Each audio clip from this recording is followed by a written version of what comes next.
Hola, ¿cómo están? Buenos días, buenas tardes, buenas noches.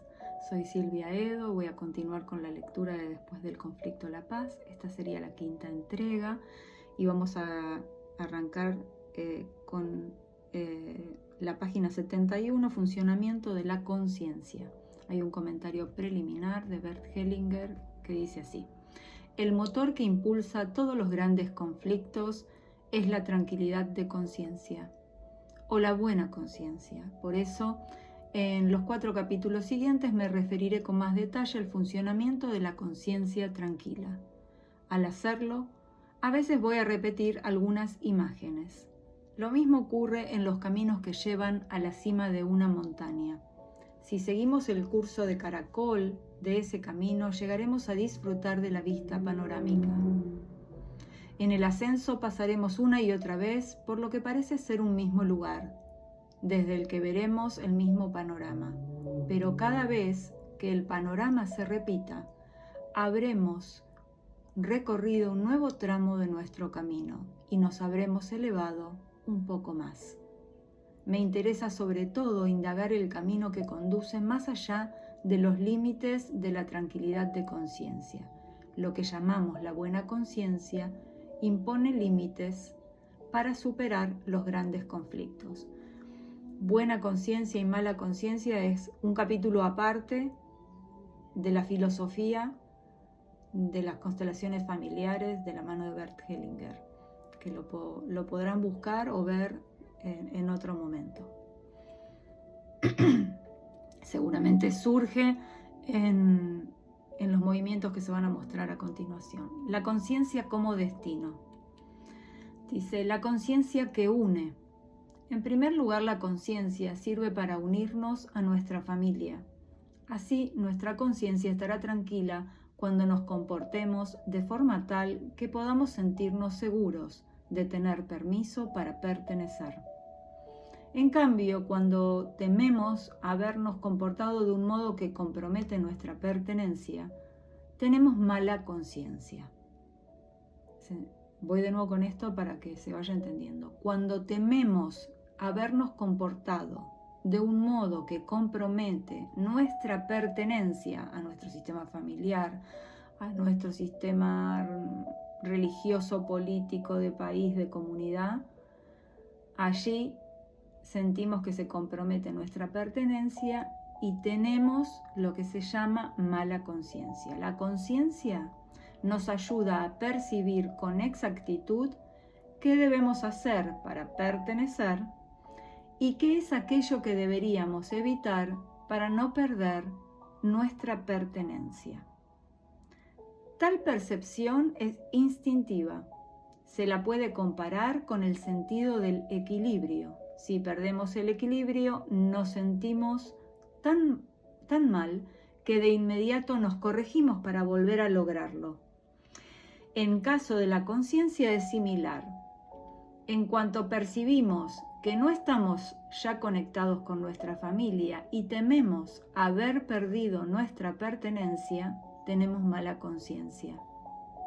La mala conciencia nos resulta muy desagradable y modificamos nuestra conducta para volver a formar parte. Las distintas conciencias. Cuando comprobamos que también el perro tiene tranquilidad de conciencia, buena conciencia, o también mala conciencia, resulta evidente que esta conciencia es instintiva. Cuando se trata de hablar de nosotros, a veces decimos que la conciencia es la voz de Dios que habla en nuestra alma. Pero con el perro jamás diríamos una cosa así. Si tenemos en cuenta que la conciencia es diferente según la familia, es claro que la conciencia no puede ser la voz de Dios en nuestro interior.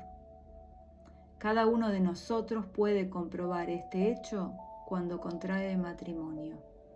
El esposo piensa que lo de su familia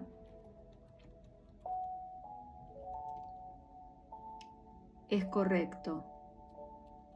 Voy de nuevo con ese pedacito. El esposo piensa que lo de su familia consideraba correcto el esposo piensa que lo que su familia consideraba correcto es válido para todo el mundo.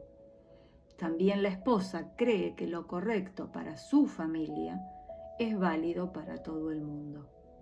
Ahora, con la conciencia tranquila, ambos luchan entre sí para imponer sobre el otro las reglas que su familia considera correctas y no acepta las reglas de la familia de su pareja. ¿Qué ocurrirá entonces con el hijo de ambos? Si el hijo siguiera a su madre, si el niño siguiera a su madre, tendría mala conciencia frente al padre. Si siguiera al padre, tendría mala conciencia frente a la madre. A ver si con las gafas ando mejor. ¿Cuál será la solución? Que tanto el hombre como la mujer acepten a la familia de su pareja como correcta y buena. Es decir, deben ampliar su conciencia, deben admitir que también aquello que vale para la familia de su pareja es humanamente correcto y bueno. Después, con mala conciencia, ambos deberán encontrar un nuevo camino que acepte e integre los valores y las experiencias de ambas familias. Es decir, solo se progresa con mala conciencia. Quien desee permanecer inocente continuará siendo un niño. Algunos adultos podrán ser culpables, pero no por ello son malos.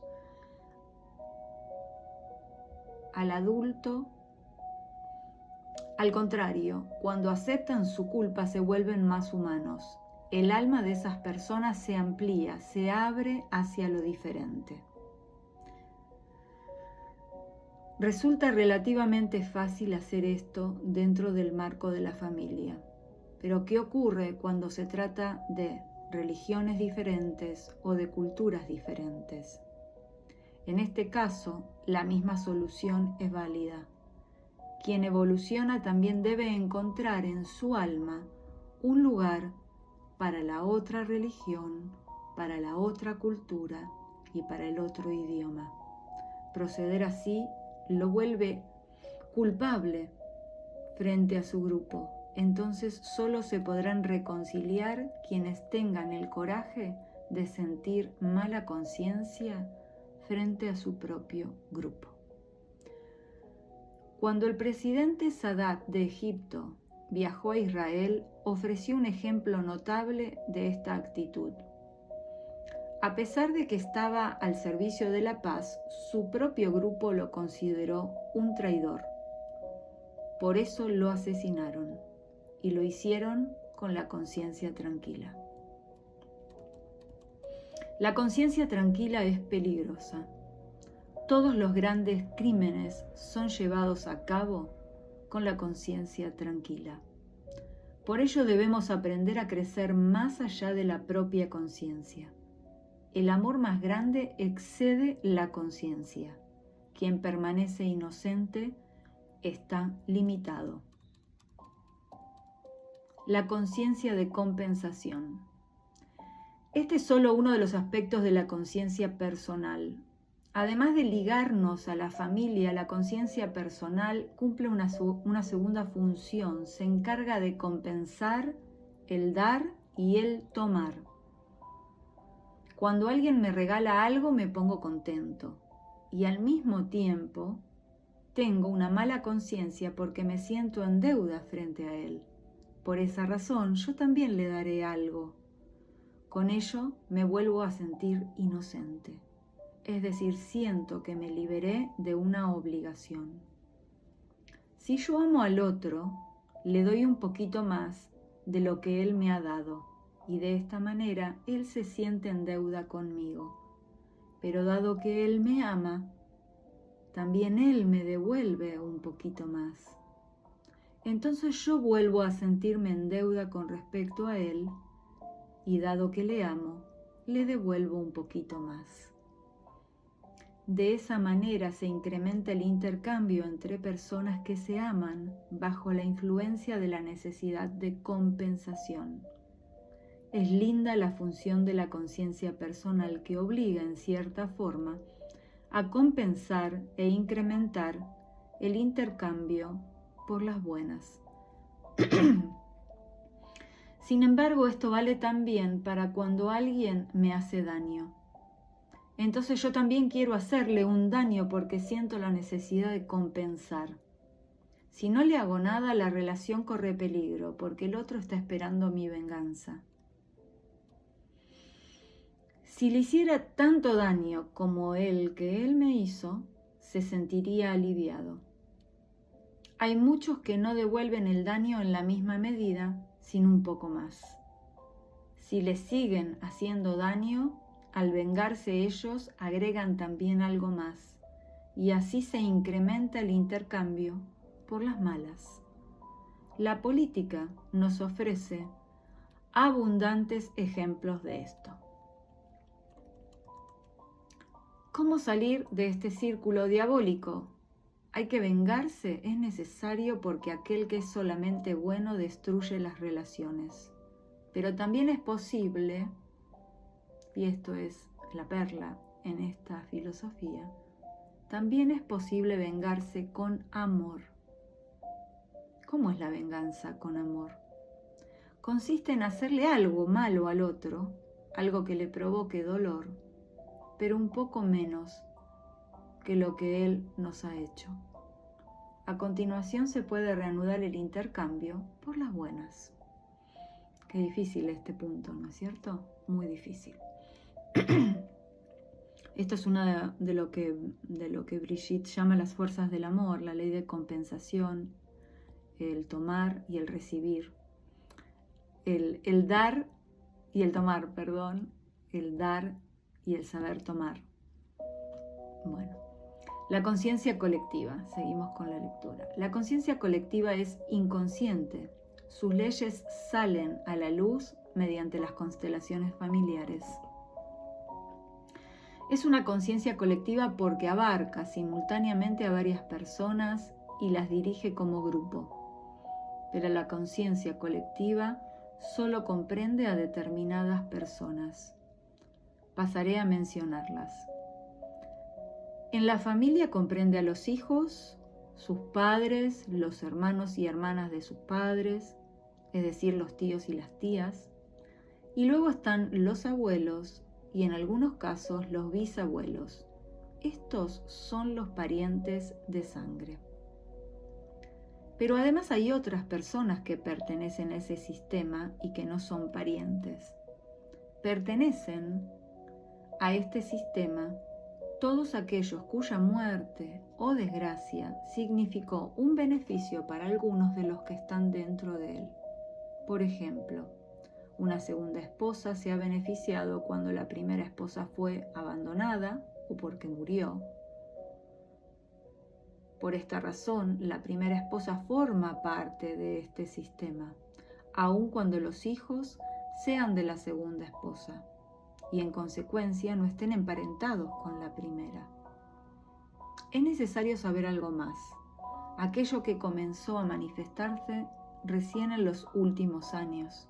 Esto refiere a las investigaciones que fue haciendo y a las vivencias y experiencias que fue capitalizando Bert Hellinger a lo largo de los años de estudio y de realizar constelaciones familiares con grupos de personas, ¿no? Entonces él va nutriendo su filosofía y va como, por eso se dice que las constelaciones familiares están vivas, van evolucionando con cada paso, con cada campo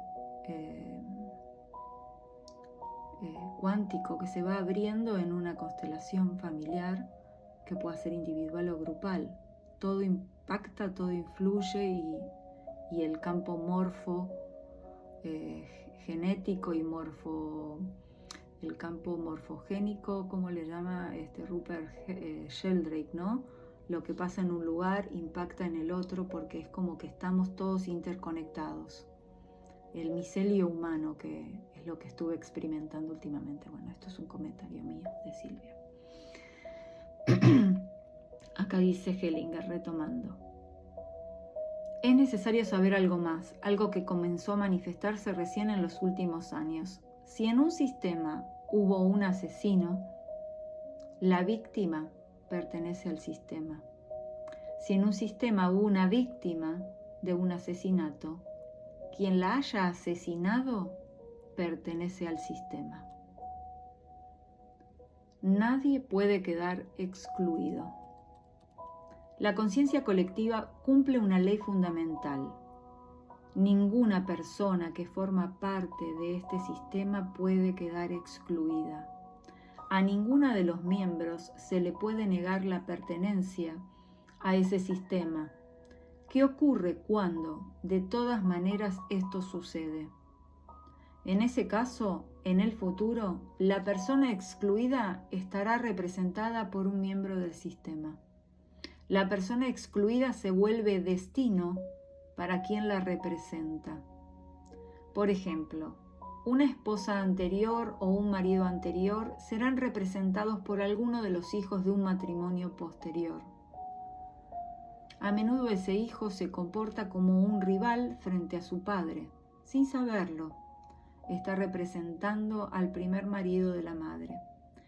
Y la solución consiste en que el primer marido de la madre sea reconocido como miembro de ese sistema.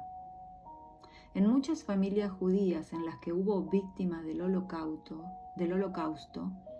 los perpetradores son representados por alguno de los miembros de la familia.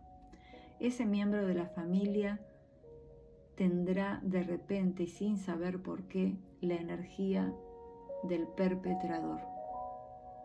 A menudo los perpetradores son excluidos y despreciados dentro de esas familias. Por esta razón, alguien los representa. Así, la energía del perpetrador va pasando de una generación a otra. Pero si a los perpetradores se les concede un lugar en ese sistema, ya no es necesario que alguien los represente posteriormente. En Israel tuvimos un buen ejemplo de un caso como estos. Una mujer informó que su padre había sido asesinado por un árabe. Configuramos a su padre y ubicamos al asesino frente a él. Al comienzo el asesino retrocedía con miedo. Luego ambos se miraron a los ojos. Lentamente se fueron acercando y se abrazaron. Luego el padre cayó al piso y el árabe se recostó a su lado. Estaban reconciliados en la muerte. Ahora ya nadie necesita representar al árabe en esa familia. ¿Qué podemos aprender nosotros de esto?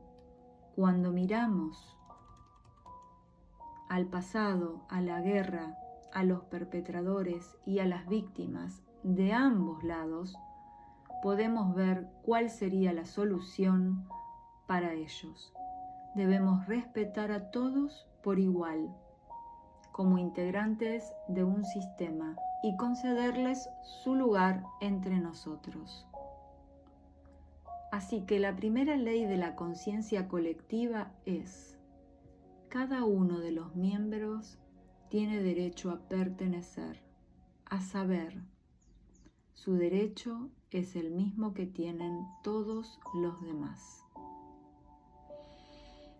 La moral. Muchos dicen, yo soy mejor. O dicen, yo soy bueno, el otro es malo. ¿Qué significa esto en la práctica? Quien diga ser mejor está afirmando, tengo más derecho a pertenecer que tú. Tú tienes menos derecho que yo. A veces hasta puede decir, ya no tienes derecho a pertenecer. A eso se le denomina moral. Todos los grandes conflictos tienen sus raíces en esa moral. La prioridad de los miembros anteriores.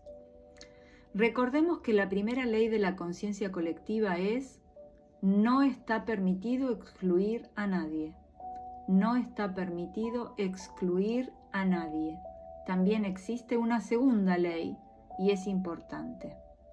Dentro del marco de influencia de esta conciencia colectiva, quienes estaban antes tienen más derecho que los miembros que llegaron después.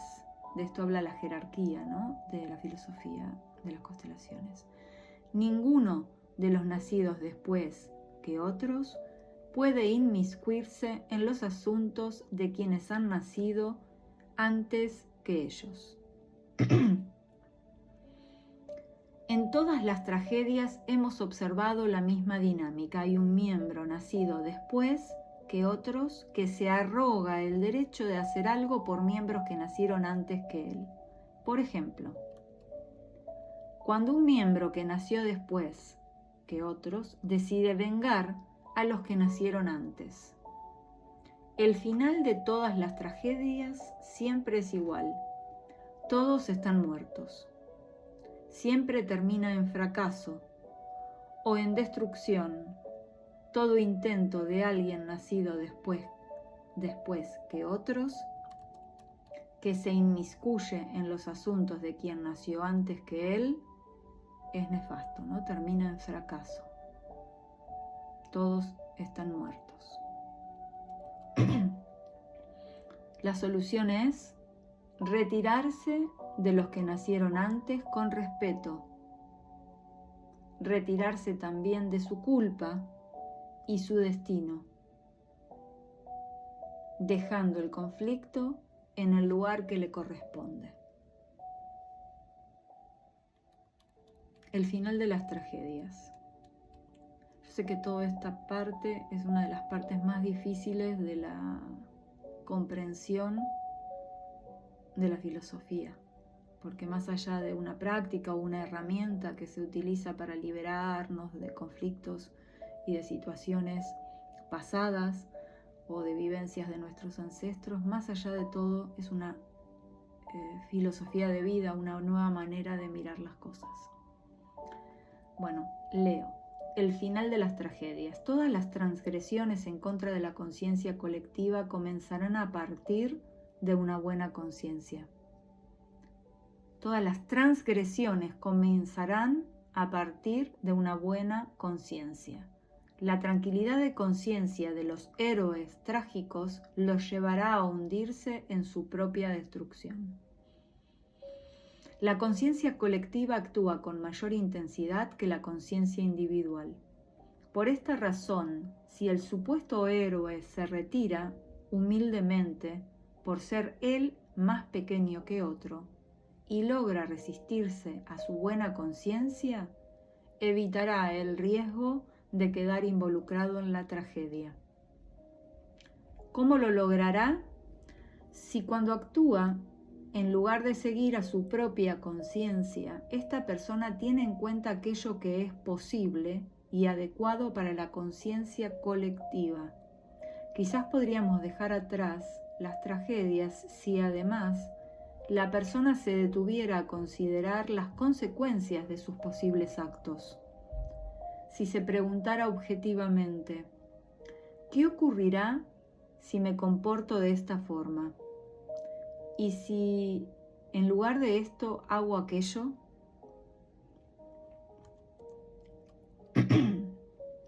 Seguimos. Conciencia y alma. Voy a pausar un segundo. Conciencia y alma. El conflicto entre las conciencias. La conciencia colectiva no reconoce la diferencia entre bueno y malo en el mismo sentido en que lo hace la conciencia personal. Dentro del marco de la conciencia colectiva, nadie puede quedar excluido, ni siquiera cuando, a juicio de la conciencia personal, alguien sea considerado una mala persona. Ese malo, el que ha sido considerado malo, que fue excluido por influencia de la conciencia personal, vuelve a ser incluido por influencia de la conciencia colectiva a través de un representante. Excluir a una persona está mal visto y provoca culpa en la conciencia colectiva.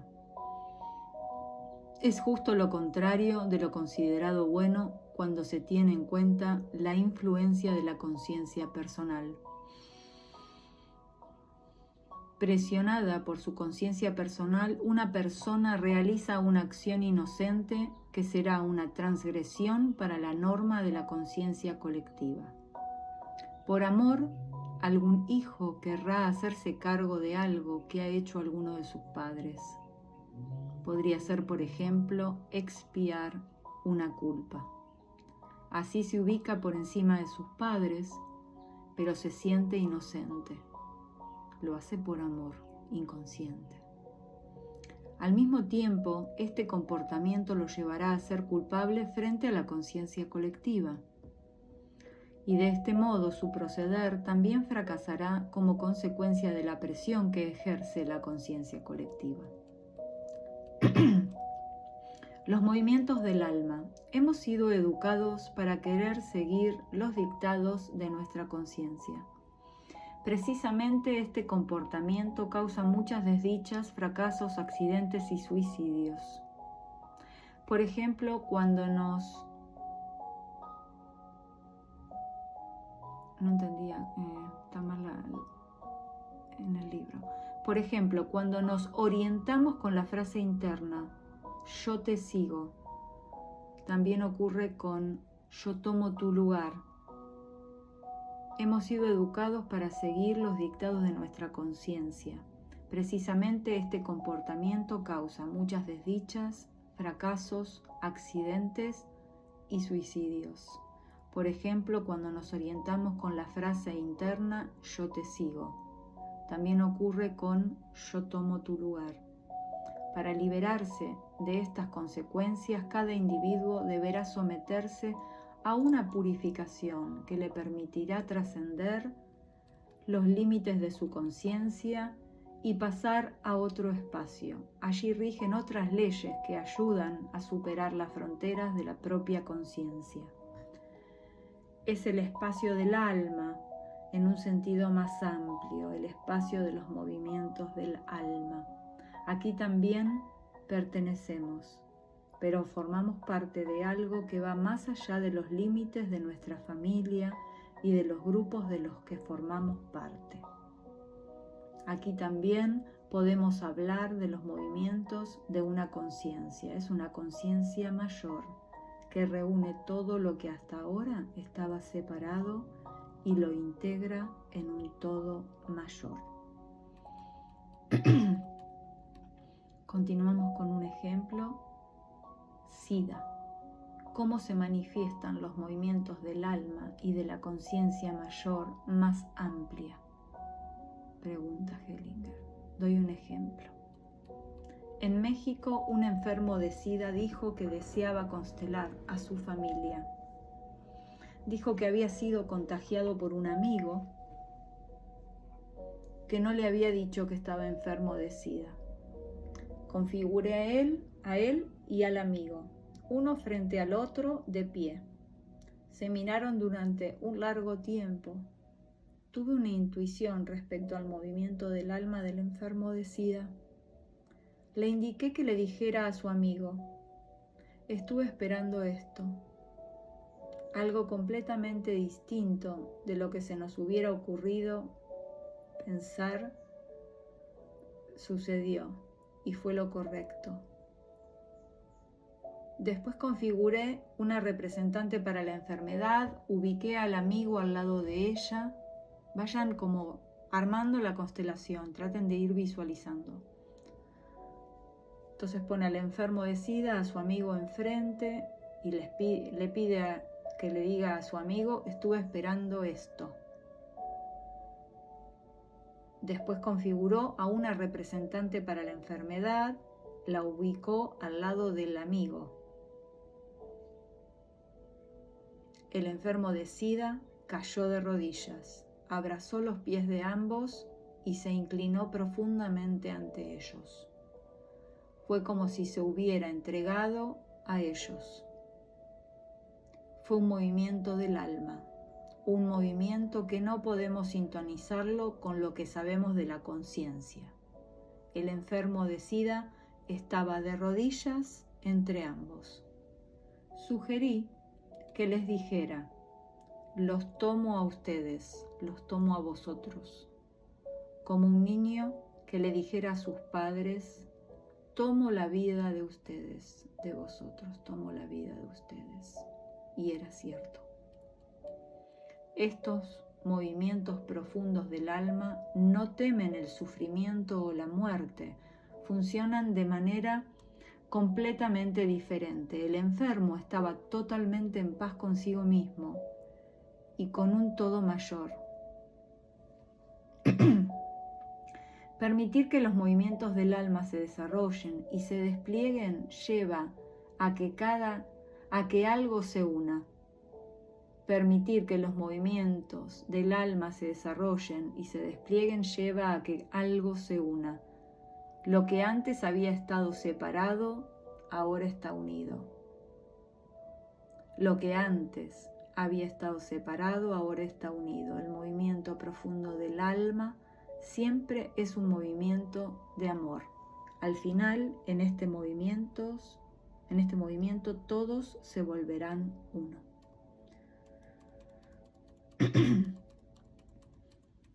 Conciencia y enfermedad. Salud y conciencia. Con respecto al efecto que causan sobre las sensaciones, la salud y la enfermedad pueden ser comparadas con la conciencia buena o tranquila y la mala conciencia. Si en nuestros vínculos humanos todo está en orden, tenemos una conciencia tranquila. Dentro de nuestra familia nos sentimos contenidos, seguros y sentimos que pertenecemos. Algo similar nos sucede con los demás grupos de los que formamos parte. Esta buena sensación la vivimos como inocencia.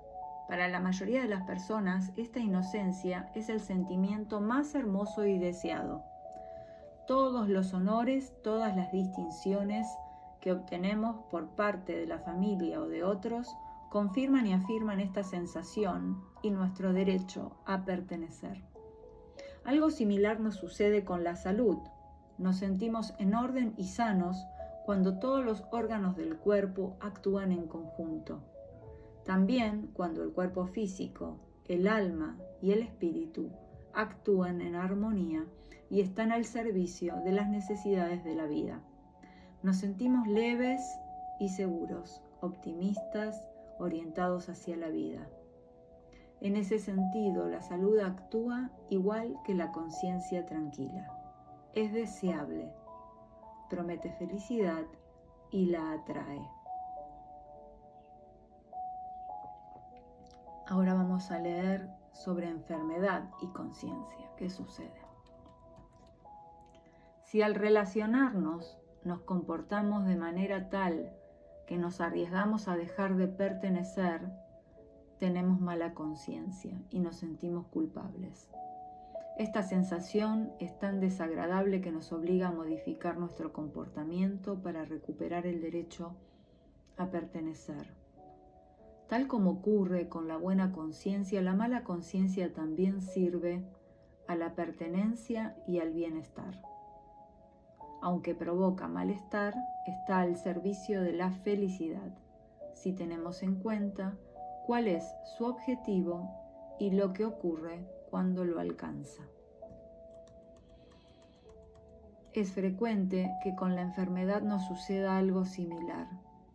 Resulta desagradable, dolorosa, incluso a veces es peligrosa, pero nos obliga a evocar la salud y a hacer todo lo posible para volver a conseguirla. Tal como ocurre con la mala conciencia, también la enfermedad está al servicio de una vida mejor. Hasta aquí todo bien. Enfermedad y conciencia, buena o tranquila. Sin embargo, podemos observar que muchos enfermos que padecen males crónicos o cuya vida está en peligro, parecen felices. Felices a pesar de estar enfermos, incluso por estar enfermos, como si, estando enfermos, tuviesen la conciencia tranquila. La enfermedad les permite sentir que pertenecen, se sienten inocentes y cuidados, como las personas que están felices cuando tienen la conciencia tranquila. Tal como ocurre con los que mantienen su inocencia como el bien más preciado, también para ellos la enfermedad es una manera de sentirse inocentes y mantener esa sensación. Eso también significa que el anhelo de inocencia puede condicionar la enfermedad. La salud podría parecer un peligro para la inocencia y entonces la tranquilidad de conciencia será un obstáculo para el tratamiento adecuado e incluso podrá atacarlo. Entonces, en este caso, la mala conciencia sería sinónimo de salud y solo la enfermedad podría producir tranquilidad de conciencia. ¿Cómo es posible que suceda algo así? Y aquí nos explica Hellinger sobre el amor ciego. La necesidad de pertenecer lleva al niño interior a volverse como alguien a quien ama profundamente, por ejemplo, a volverse como su madre enferma. De ese modo siente que está unido a ella con amor, porque a él le ocurre lo mismo que a ella. Para volver a estar sano o también para mantener su salud, ese niño necesitaría la bendición de su madre. Así, con la mirada orientada hacia su madre y con la bendición de ella, el mismo amor que ha enfermado le permitirá e incluso podrá exigirle que haga todo lo posible para volver a estar sano. Por lo tanto, este amor no debería concentrarse solo en el propio corazón. En la mirada también debería incluir el amor de la madre, que en realidad desea que su hijo esté mejor que ella. Ese amor debería ser capaz de lograr que, en lugar de estar inocentemente enfermo, el niño interior vuelva o pueda volver a estar inocentemente sano. Es frecuente que ese amor ciego no solo lleve a la enfermedad, sino también a la muerte. Por ejemplo, cuando, dirigiéndose a un padre o a una madre que han muerto jóvenes, el niño les dice internamente, ese niño interior: te sigo, quiero estar contigo. En algunos enfermos este anhelo es irreversible, se requiere una gran fuerza para orientarlo hacia la vida.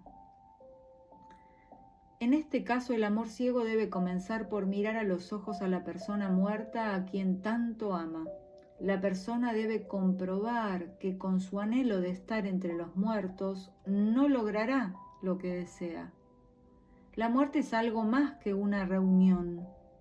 A los muertos les dolería que una persona viva crea que podría llegar a ellos o que muriendo los alegraría. Es necesario que la comprensión aclare y purifique nuestros deseos mágicos.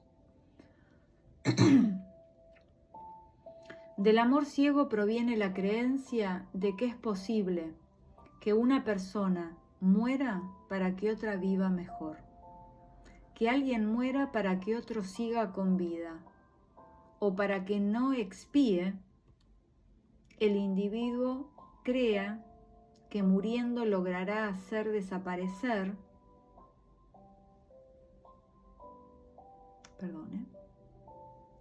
que alguien muera para que otro siga con vida o para que no expíe él mismo su culpa. El amor ciego puede incluso llevar a que el individuo crea que muriendo logrará hacer desaparecer una culpa personal. En ese contexto, tanto la enfermedad como la muerte estarían relacionados con la tranquilidad de conciencia. Ambas ocurrirían por amor. La felicidad. No hay nada más difícil de soportar que la felicidad. Para muchos, soportar la desgracia es más fácil, pero la felicidad, puedo explicar por qué. La mayoría de las personas que se siente desdichada por lo general también se une a su familia a causa de su desgracia.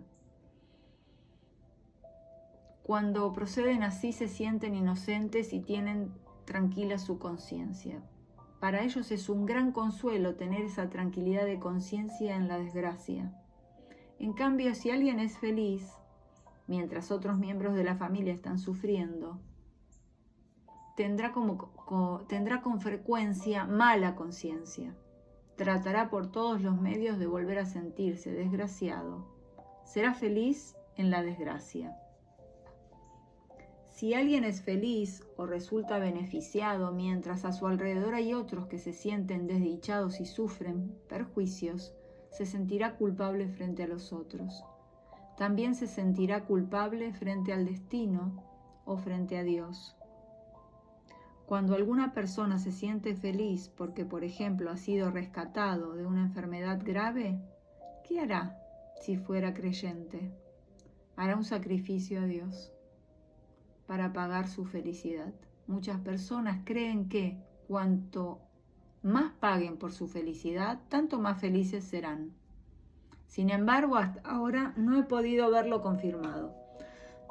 Quien paga mucho ha perdido mucho y casi no ha ganado nada, a no ser que por ello se sienta inocente.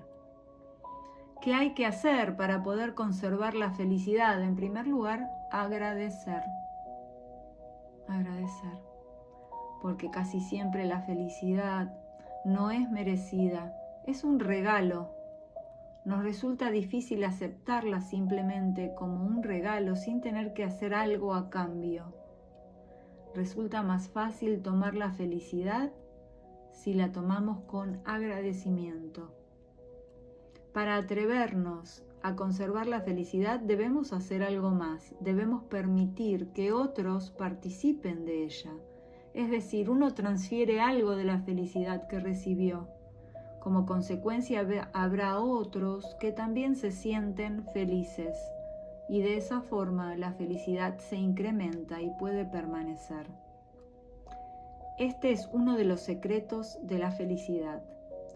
Cuando en una familia hay un niño discapacitado y los demás niños son sanos, los niños sanos pensarán que no pueden tomar la felicidad de su salud mientras uno de sus hermanos está enfermo. Creen que si ellos también se enferman o se limitan, el hermano enfermo mejorará. Un poco siguiendo el concepto, 2 en desgracia es mejor que uno solo. ¿Cuál sería la solución aquí? Los hermanos sanos le dicen al discapacitado: tú eres enfermo, nosotros somos sanos. Como esto hay que decirlo en voz alta y entregarlo desde el amor y desde el corazón, en un movimiento constelatorio, ¿no? Tú eres el enfermo, nosotros somos sanos. Nosotros tenemos un beneficio por ser sanos. Nosotros haremos algo con nuestra salud, algo grande, y te permitiremos participar de ello. Si tú más adelante nos necesitas, nosotros estaremos para ti. Así el hermano discapacitado también se sentirá feliz. Agradecer y pasar a otros.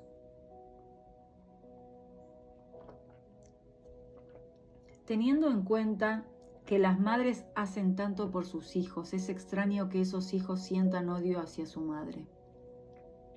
Un niño recibe mucho de su madre. En realidad recibe todo. Es por eso que se siente muy obligado hacia ella y sabe que nunca llegará a compensar eso.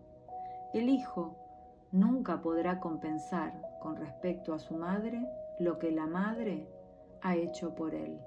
Dado que el hijo no soporta la idea de no poder compensar, a veces odia a la madre o le hace reproches. Con ello, ya no se siente tan obligado frente a ella, es decir, el odio del hijo hacia la madre en ocasiones es una defensa. El hijo evita reconocer el hecho de haber recibido tanto sin poder compensarlo. A menudo, cuanto más recibe una persona, tanto más enojada está o estará frente a lo que le ha dado tanto. ¿Cómo podemos agradecerle a nuestra madre de manera que pueda estar contenta a pesar de que nosotros no podamos compensar con respecto a ella? le decimos: yo he recibido tanto de ti que jamás podré devolvértelo, pero lo recibo con agradecimiento y lo paso a otros en tu memoria. Pasándolo, le agradecemos a la madre. Ella ha hecho lo mismo. Ella ha tomado a su madre y nos lo ha pasado. Si procediéramos de la misma manera que ella, podríamos tomar todo de ella. Podríamos soportar lo que hemos recibido de nuestra madre, por mucho que sea. Recuerden que, sin importar la circunstancia, nuestra madre nos dio lo más preciado que tenemos, que es la vida. Esta vida que tenemos, esto que somos hoy, esta quien soy, esta quien eres tú, es porque nuestra madre, en fusión con nuestro padre, en un momento irrepetible, nos dieron la vida. Vuelvo a la lectura. Hay algo más para tener en cuenta en este contexto. Si un niño pequeño ha sido impedido en el movimiento hacia la madre, es decir, si anhelaba mucho a su madre sin poder llegar a ella, sentirá enojo y bronca hacia su madre. Esta rabia solo es el otro lado del amor. Por ejemplo, si un niño debe permanecer en una clínica y a la madre no le está permitido verlo, el niño se desesperará. Al regresar con su madre estará muy cambiado. Esto sucede con frecuencia. Aparentemente el amor ha desaparecido. Cuando la madre lo quiere tomar en brazos, el niño la rechaza. Esto surgirá del recuerdo de la separación temprana, porque un niño pequeño no puede hacer el duelo. Lo exterioriza mediante la ira. Cuando sabemos esto, podemos tratarlo con mayor comprensión, inclusive en lo que respecta a la ira y al odio. Aquí actúa el destino. Es que en estos casos lo que está en acción es el destino.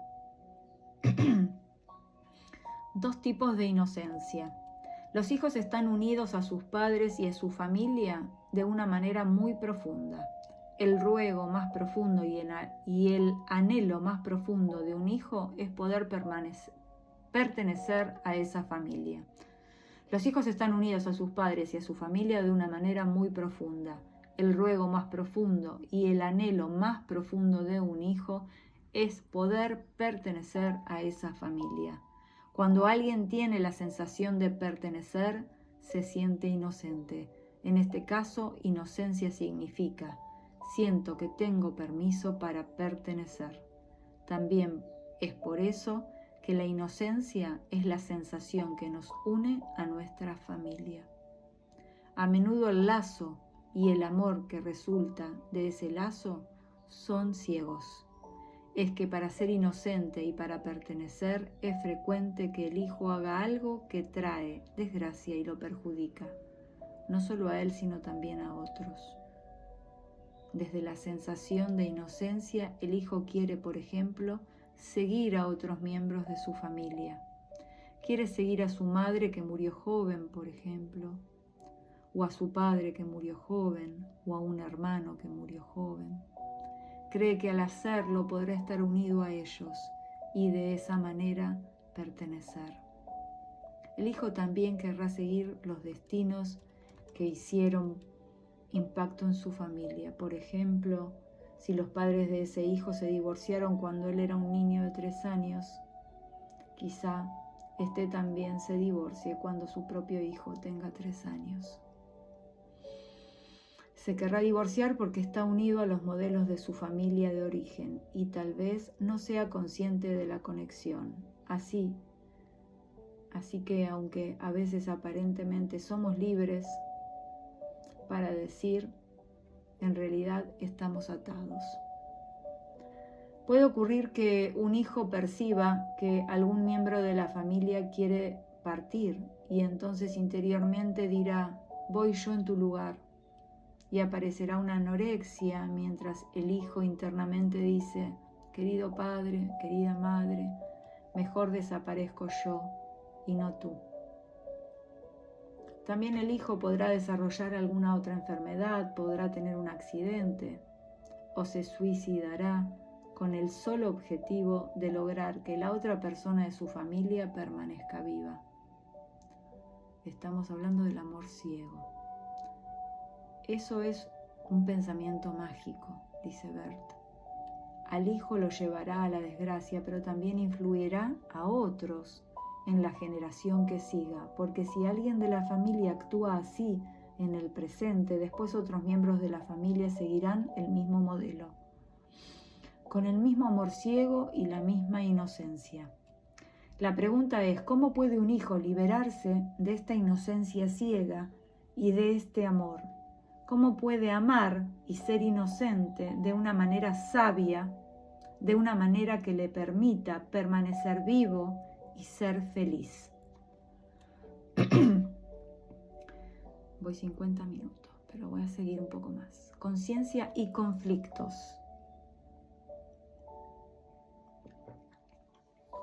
En primer lugar, la conciencia es un saber instintivo que acompaña a todo proceder relacionado con otras personas.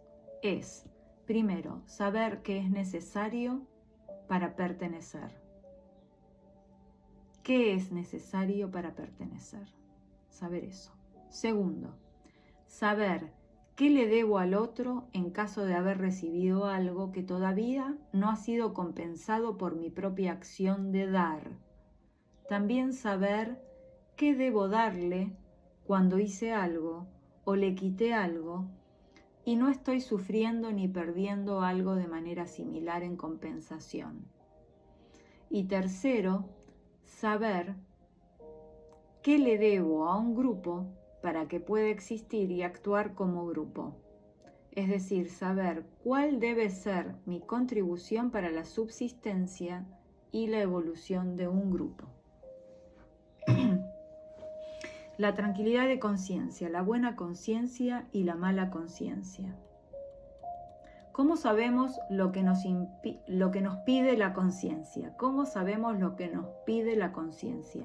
A través de la sensación de culpa o de inocencia, o en otras palabras, mediante la tranquilidad de conciencia o la mala conciencia. La mala conciencia nos hace modificar nuestro comportamiento para que podamos deshacernos de ella. Así cesa la sensación de culpa. Nos sentimos inocentes y nuestra conciencia está tranquila. La conciencia no transmite contenidos de ningún tipo. No hay una conciencia de qué debemos hacer, sino más bien una conciencia de cuál es nuestro estado y de una sensación. No es que la conciencia nos detalla lo que debemos hacer para liberarnos de la sensación de culpa y recuperar la inocencia, o para mantenernos inocentes. Tenemos cierta libertad para elegir por qué medios nos liberamos de la culpa. Podemos probar distintas opciones y con la ayuda de la sensación, hasta qué punto alguna de ellas nos ayuda a volver a quedar libres de la mala conciencia. Es decir que, en primer lugar, la conciencia es una sensación que nos permite percibir cómo debemos comportarnos para estar seguros de pertenecer al grupo que consideramos importante para nosotros. Los mitos. Alrededor de la buena conciencia y de la mala conciencia se tejen muchos conceptos y mitos que resisten todo intento de comprobación. Le otorgan a la conciencia una prioridad que no le corresponde cuando nos basamos en lo que podemos vivenciar. Por ejemplo, uno de los conceptos o mitos afirma que la conciencia es la voz de Dios en nuestra alma y que, por ese motivo, debemos seguirla siempre y en todo momento. Si esto fuera así, todos los seres humanos deberían tener la misma conciencia, pero es evidente que esto no ocurre. Si así fuera, los individuos que se enfrentan en una guerra o en algún otro conflicto no podrían luchar entre sí con la misma tranquilidad de conciencia, si realmente fuera la voz de Dios. En primer lugar, la conciencia nos confirma que pertenecemos a grupos significativos e importantes para nosotros, en especial a los grupos de los que dependemos para sobrevivir.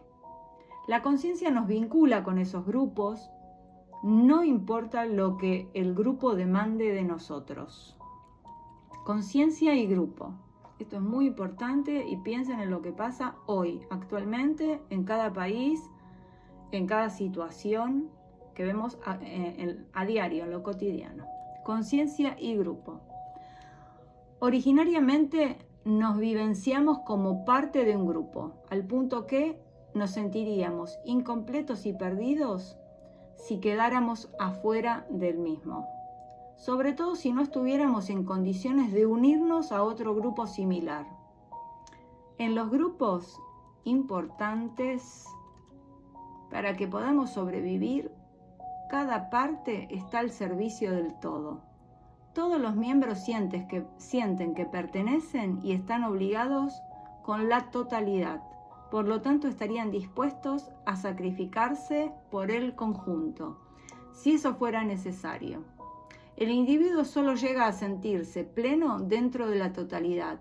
Sobrevivirá en el todo, aunque tuviera que perecer para servir al todo. El individuo solo llega a sentirse pleno dentro de la totalidad y sobrevivirá en el todo, aunque tuviera que perecer para servir al todo. Morir por una causa, sin importar nada más. Es decir, la conciencia está más al servicio de la supervivencia del grupo, no tanto para permitir que el individuo sobreviva. En primera instancia es una conciencia de grupo. Cuando descubrimos este hecho y le prestamos atención, comprendemos muchos comportamientos, tanto nuestros como de los demás, que a simple vista parecen extraños o fuera de lugar. El individuo hará todo lo que el grupo significativo, importante, le demande a cambio de pertenecer. Por lo tanto, dentro de ese grupo, cuando siga su conciencia, no tendrá un sí mismo independiente y tampoco un yo independiente. Todo lo que experimente dentro de ese grupo como su sí mismo y como su yo será en realidad el sí mismo y el yo grupal. Por este motivo, cuando están dentro de un grupo, muchas personas se exaltan y pierden rápidamente su sensatez y su discernimiento. Barras bravas, manifestaciones sociales, religiosos extremistas, guerras, etcétera, etcétera, etcétera. Especialmente, dice aquí, cuando tengan la conciencia tranquila, a menudo se volverán siniestros y peligrosos para los demás.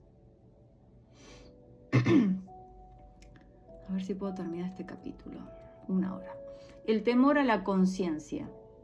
El grupo ejerce un dominio tal sobre el individuo que lo lleva a adherir a convicciones y actitudes colectivas que no se pueden sostener frente a reflexiones objetivas, a las cuales, a su vez, impiden y complican. Cuando el individuo decide liberarse de las ataduras y de las imposiciones de la conciencia del grupo, queda a la vista el esfuerzo que debe hacer para lograr lo que se propone. Debe superar el temor a las sensaciones con las que será amenazado por quienes permanecen fieles a las convicciones e imposiciones grupales. Ellos intentarán imponerle tales sanciones. Piensen en las sectas también, ¿no? O en esos grupos religiosos tan radicalizados que cualquiera que intente salir de ellos es considerado un paria, un apóstata, es expulsado, excluido, y las personas que se atreven a salir tienen que hacer un esfuerzo inmenso para no sentirse descastados. Se van a sentir descastados. pero van a actuar con mala conciencia y van a hacer un paso evolutivo personal, desde su interior hacia afuera. Eso es Silvia, nota mía. Sigue hablando del temor a la conciencia. Cuando el individuo supere ese temor, podrá quedar expuesto a la realidad tal como se presenta espontáneamente. Solo entonces, más allá de la conciencia, podrá alcanzar la comprensión que lo liberará, aunque sea en forma parcial, de la ceguera y de los dictados de la conciencia del grupo. La conciencia inconsciente. Además de la conciencia que experimentamos, existe también una conciencia inconsciente, cuyas leyes solo descubrimos a través de los efectos que tiene dentro de un grupo. Esta conciencia aparece muy lejos de los sentimientos, en especial porque aquello que nosotros sentimos como buena o mala conciencia se superpone a la sensación que despierta esta otra conciencia y así la desplaza hacia el inconsciente. La conciencia que sentimos no es tanto una conciencia grupal como la conciencia inconsciente. La conciencia inconsciente es una conciencia colectiva, común a la familia. El mismo derecho a pertenecer. Esta conciencia colectiva impone dos leyes fundamentales. La primera ley dice: cada miembro del grupo tiene el mismo derecho a pertenecer. En contraposición a la conciencia que sentimos, esta conciencia no admite que ningún miembro quede excluido. Por esta razón, todos los miembros de un grupo pueden sentirse seguros dentro del espacio que esta conciencia alcanza. Cuando un miembro queda igual excluido, algo ocurre bajo la influencia de la conciencia que sentimos. La conciencia colectiva lo reemplaza con un miembro posterior del grupo.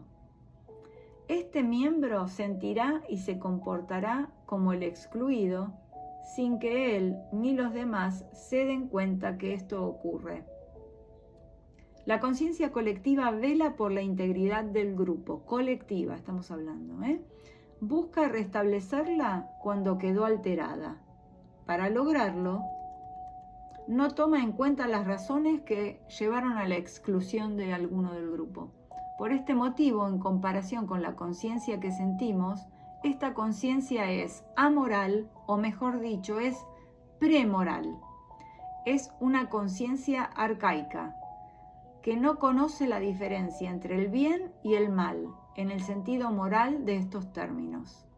La conciencia colectiva busca restablecer al grupo completo, no importa si el miembro representado fue culpable o inocente, lo que cuenta es que el grupo vuelva a estar completo. También en ese sentido es amoral. Pero la conciencia colectiva también es moralmente superior a la conciencia que sentimos, porque su prioridad es asegurar que el grupo esté completo y que cada uno de sus miembros sobreviva.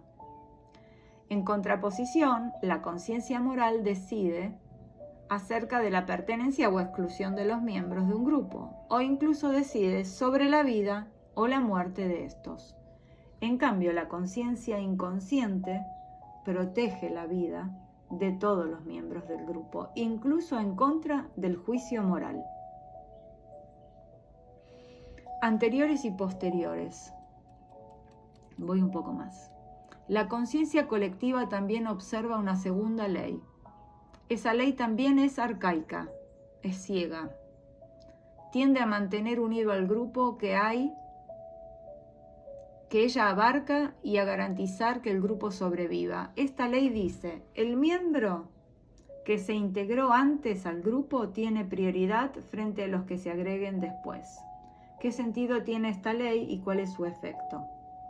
Esta ley asigna a cada miembro un lugar que le corresponde según su edad, y a pesar de que esta ley, vista desde afuera, puede parecer jerárquica, constituye un modelo perfecto de igualdad, porque cada miembro en el transcurso de su vida tiene las mismas posibilidades de desarrollarse y de ascender. No es necesario ganarlas o luchar por esas posibilidades. Con el tiempo se dan por sí solas. De esta manera está la ley. De esta manera, esta ley que dice el miembro que se integró antes al grupo tiene prioridad frente a los que se agreguen después, dice ahora, de esta manera esta ley garantiza la paz interna y la unión de un grupo, evita las rivalidades y la lucha por el poder de alcanzar una posición más encumbrada y por lo tanto constituye el principio fundamental del orden para la supervivencia de un grupo en el cual cada uno depende del otro. Aquel que transgrede esta ley para el grupo se transforma en un enemigo en sus propias filas. Piensen en situaciones en la política que pone en peligro a la supervivencia del grupo. Por esa razón pierde su derecho de pertenencia y bajo la presión de la conciencia colectiva es excluido del grupo. Naturalmente en la antigüedad eso significaba también que no podía sobrevivir. Cuando se trata de la supervivencia del grupo, incluso para esta conciencia, ya no vale el derecho de pertenencia de aquel que pone en peligro la supervivencia. Quizás sea importante mencionar que lo que estoy describiendo aquí son observaciones, porque esta ley sigue actuando en las familias aún hoy día con la misma dureza. Es decir, las tragedias familiares comienzan allí donde un miembro transgrede esa ley, esta ley. El aspecto trágico. Las tragedias siguen el mismo modelo básico. Por ejemplo, en el caso de las tragedias griegas, pero también en las tragedias familiares, somos testigos de cómo un miembro posterior se inmiscuye en los asuntos de otro miembro anterior a él, sobre todo queriendo hacerse cargo de algo de ese miembro y que no le corresponde a él como miembro posterior. Jerarquía, orden. Sobre todo los hijos o los nietos son los que quieren hacerse cargo de algo de sus padres o ancestros, como por ejemplo una culpa o un mandato o una expiación. Al hacerlo, realizan algo por un miembro de la familia, pero en contra de los demás miembros. Cuando actúan así, siguen lo que les dicta su conciencia y se sienten inocentes y buenos. Al mismo tiempo, con esa actitud, infringen la segunda ley de la conciencia colectiva. Sin embargo, ellos no se dan cuenta porque la conciencia que ellos sienten exige esta transgresión. Y a cambio les recompensa con la sensación de justicia e inocencia. Pero la conciencia colectiva los castiga mediante el fracaso o la destrucción. Esa es la razón por la que en general las grandes tragedias terminan con la muerte del héroe. Los héroes trágicos en su corazón son niños que desean hacer algo por aquellos que estuvieron antes que ellos. Ese es el atrevimiento, la soberbia con la que comienzan todas las tragedias y por la cual todas terminan infructuosamente. ¿Cuáles podrían ser salidas? Pero cuando comprendemos las funciones de estas dos conciencias, también entendemos dónde hay salidas y soluciones. Al comprender las funciones de estas dos conciencias, que por un lado son opuestas y por el otro se complementan, se deducen consecuencias de largo alcance para la convivencia entre los seres humanos. Recién, gracias a estas comprensiones, reconocemos en nuestras propias actitudes y también en las de los demás lo que a menudo es imprudente y lo ciego o asesino. Recién gracias a estas comprensiones entendemos asimismo las razones de algunas enfermedades y de suicidio o las luchas por el poder en las que al final todos pierden. Leo un párrafo más y después seguimos, me parece.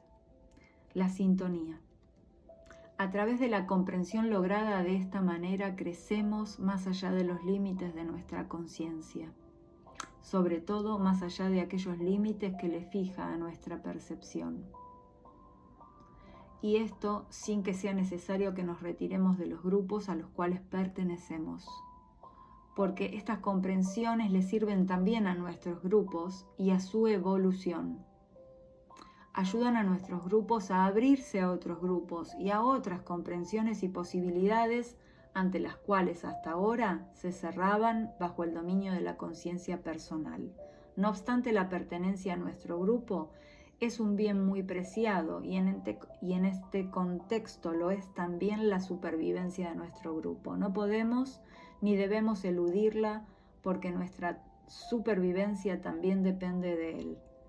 Por esa razón aplicamos las comprensiones logradas a través de la conciencia incluso dentro de nuestro grupo y hasta cierto punto nos sometemos a esa conciencia como a aquella fuerza que mantiene unido al grupo. Hoy lo dejamos acá, llegamos a la página 97. Espero que haya sido nutricio. Seguimos leyendo en el próximo video.